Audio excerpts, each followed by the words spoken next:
আমাদের যদি কোনো ভুল হয়, অপরাধ হয়, তাহলে সেই ভুলের শাস্তি বা সংশোধনের সুযোগ আপনারা আমাদেরকে দিবেন। কিন্তু মাননীয় প্রধানমন্ত্রী জননেত্রী শেখ হাসিনাকে দয়া করে আপনারা ভুল বুঝবেন না। শিক্ষা প্রতিষ্ঠান, ছাত্র ছাত্রী, শ্রমিক, মেহনতি মানুষের কাছে গিয়ে প্রকৃত সত্যটা তুলে ধরে তাদের কাছে আমাদের কোনো ভুল ত্রুটি হলে আমরা করজোড়ে ক্ষমা চেয়ে দেশের জন্য, দেশের শান্তি উন্নয়নের জন্য, নিরাপত্তার জন্য আমরা এই দূরত্ব দূর করার চেষ্টা করি। যদি আমাদের তরুণ তরুণীরা, আমাদের ছাত্রছাত্রী ভাই বোনেরা তারা যদি মনে করে যে এই দেশব্যাপী ইন্টারনেটের সেবা ব্যাহত হওয়ার জন্য কেউ দায়ী, তাহলে সেই দায়ী আমি দায়িত্বপ্রাপ্ত ডাক এবং টেলিযোগাযোগ তথ্য প্রযুক্তি প্রতিমন্ত্রী হিসেবে সারা দেশব্যাপী ইন্টারনেট সেবা ব্যাহত হওয়ার জন্য এই দায় এবং দায়িত্ব আমার, এবং সেই দায়িত্ব সঠিকভাবে পালনে ব্যর্থ হওয়ার জন্য যদি কারো শাস্তি হয় সেটা হওয়া উচিত আমার। কিন্তু কেন দেশ বিদেশ থেকে মাননীয় প্রধানমন্ত্রীকে আক্রমণ করা হচ্ছে? কেন তার বিরুদ্ধে সমালোচনা করা হচ্ছে? কেন সারা বিশ্বের কাছে গিয়ে বাংলাদেশের ভাবমূর্তি নষ্ট করার জন্য নোবেল বিজয়ী অর্থনীতিবিদ ডক্টর ইউনুস চিঠি দিচ্ছে? আমাদের সামনে উদাহরণ আছে কিভাবে আফগানিস্তানে একটা দেশ দখল করে সেখানে একটা গণতান্ত্রিক সরকারকে উচ্ছেদ করে হামিদ কারজাই নামে একজন বিদেশ থেকে এনে সেখানে কিন্তু সরকারের দায়িত্ব জোর করে চাপিয়ে দিয়েছিল।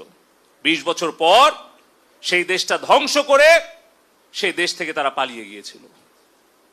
এই বাংলাদেশ নিয়ে আবারও ওই রকম হামিদ কারজাই মার্কা একটা সরকার বসানোর জন্য বাংলাদেশে কিছু মুখোশধারী স্বাধীনতা বিরোধী চক্রান্তকারী বিদেশের এজেন্ট তাদেরকে গুছিয়ে আপনারা দেখবেন যে তারা টেলিভিশনের সামনে এসে অনেক ভালো ভালো কথা, মিষ্টি মিষ্টি কথা বলছে, কিন্তু তাদের পেছনের যে ষড়যন্ত্র সেটা হয়তো উদ্ঘাটন করতে আমাদের সময় লাগবে, সেটা হয়তো দেশের জনগণকে উপলব্ধি করতে সময় লাগবে, কিন্তু সেই সময়ের মধ্যে আমার সোনার বাংলাদেশের যে ক্ষতি হয়ে যাবে সেই ক্ষতি কিন্তু আমরা কোনোদিন কাটিয়ে উঠতে পারবো না।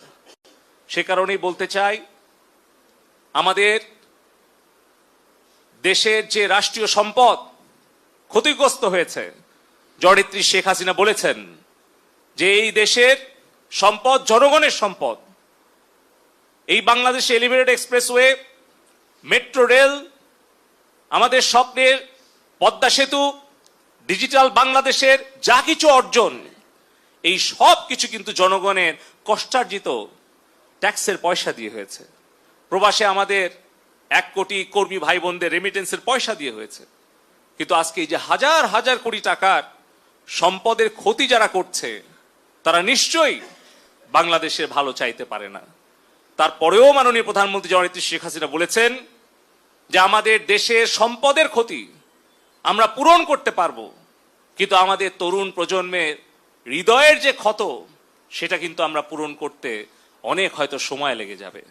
সে কারণে আমি বলতে চাই, আমাদের কারো যদি দায়িত্বে কর্তব্যে অবহেলার কারণে, আমাদের ব্যর্থতার কারণে যদি আমাদের তরুণ প্রজন্ম আমাদেরকে ভুল বুঝে আমাদের প্রতি ক্ষুব্ধ হয়, তাহলে সেই দোষের শাস্তি আমরা পাই। যদি দায়িত্বে কর্তব্যে আমাদের অবহেলা হয়, যদি আমাদের সেই শাস্তি ভোগ করতে হয়, আমরা সেই শাস্তি ভোগ করতে প্রস্তুত আছি। যে কোনো সিদ্ধান্ত মাথা পেতে নিতে রাজি আছি। কিন্তু আমাদের কষ্ট হয় যখন আমাদের কোনো ভুল বা আমাদের কোনো ব্যর্থতার কারণে আমাদের প্রাণপ্রিয় নেত্রী জননেত্রী শেখ হাসিনাকে দোষারোপ করা হয়, তার বিরুদ্ধে সমালোচনা এবং ষড়যন্ত্র করা হয়। সে কারণে আমি আবারও বলবো, আমাদের দেশের 5 কোটি ছাত্রছাত্রী ভাই বোনেরা আছে, আমাদের যদি কোনো ভুল হয়, অপরাধ হয়, তাহলে সেই ভুলের শাস্তি বা সংশোধনের সুযোগ আপনারা আমাদেরকে দিবেন।